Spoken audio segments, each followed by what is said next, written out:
શ્યામકુમારના નમસ્કાર, આજના વિડીયોમાં આપનું સ્વાગત છે। તો ચાલો આજે પણ મેળવીએ નવી જાણકારી, પણ ચેનલને સબસ્ક્રાઇબ કરવાનું ભૂલતા નહીં।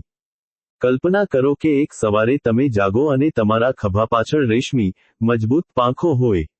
માનવીનો ઇતિહાસ હંમેશા આકાશને આંબવાના સપનાઓથી ભરેલો રહ્યો છે। રામાયણમાં જટાયુ હોય કે ગ્રીક પૌરાણિક કથાઓમાં ઇકારસ, ઉડવાની ઘેલછા મનુષ્યના લોહીમાં વણાયેલી છે।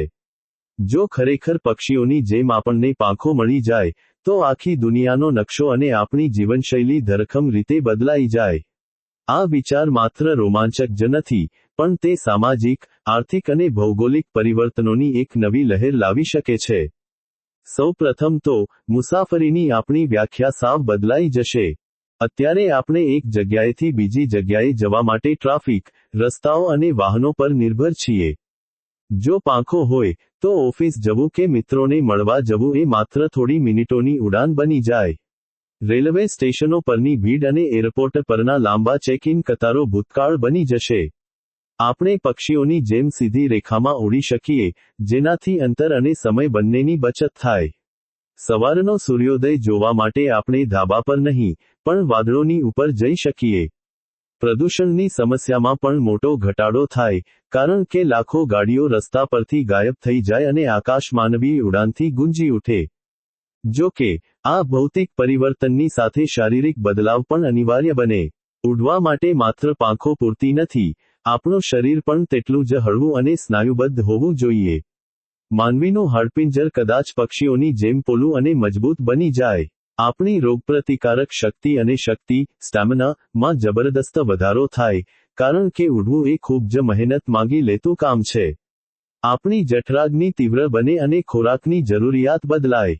જમીન પર ચાલવાને બદલે હવામાં તરતા રહેવા માટે આપણી નજર વધુ તેજ અને સચેત બની જાય। સામાજિક અને મનોવૈજ્ઞાનિક દ્રષ્ટિએ જોતા, પાંખો આપણને એક નવી આઝાદીનો અહેસાસ કરાવશે। પાંખો એટલે સીમાઓનું અતિક્રમણ। જે દેશોની સરહદો પર કાંટાળાતાર છે, તે હવામાં તો નથી હોવાના। માનવી માટે દેશોની સીમાઓનું મહત્વ કદાચ ઓછું થઈ જાય। એક નવી એર સંસ્કૃતિ, એર કલ્ચર વિકસે, જ્યાં આકાશમાં જ બજારો, હોટલો અને રમતગમતના મેદાનો હોય। રમતગમતમાં પણ મોટો ફેરફાર આવે। ક્રિકેટ કે ફૂટબોલ જમીન પર રમવાને બદલે હવામાં ઉડીને રમતી રમતો લોકપ્રિય બને। પરંતુ, આ સિક્કાની બીજી બાજુ પણ છે। જો બધા પાસે પાંખો હોય, તો સુરક્ષા અને પ્રાઇવસી ના ગંભીર પ્રશ્નો ઊભા થાય। અત્યારે આપણા ઘરની દિવાલો આપણને રક્ષણ આપે છે, પણ પાંખોવાળા માણસો કોઈપણ ઊંચી બારી કે બાલ્કનીમાંથી પ્રવેશ કરી શકે। આકાશમાં ટ્રાફિક જામ જેવી સ્થિતિ સર્જાય અને અકસ્માતો રોકવા માટે હવામાં પણ સિગ્નલ કે લેન સિસ્ટમ બનાવવી પડે। ગુનાખોરી ડામવા માટે પોલીસ પાસે પણ વધુ શક્તિશાળી પાંખો હોવી જોઈએ। આ ઉપરાંત, જે લોકો શારીરિક રીતે અક્ષમ છે અથવા પાંખોના રોગથી પીડાતા હોય, તેમની સ્થિતિ વધુ દયનીય બની શકે। પર્યાવરણ પર પણ તેની મિશ્ર અસર પડે।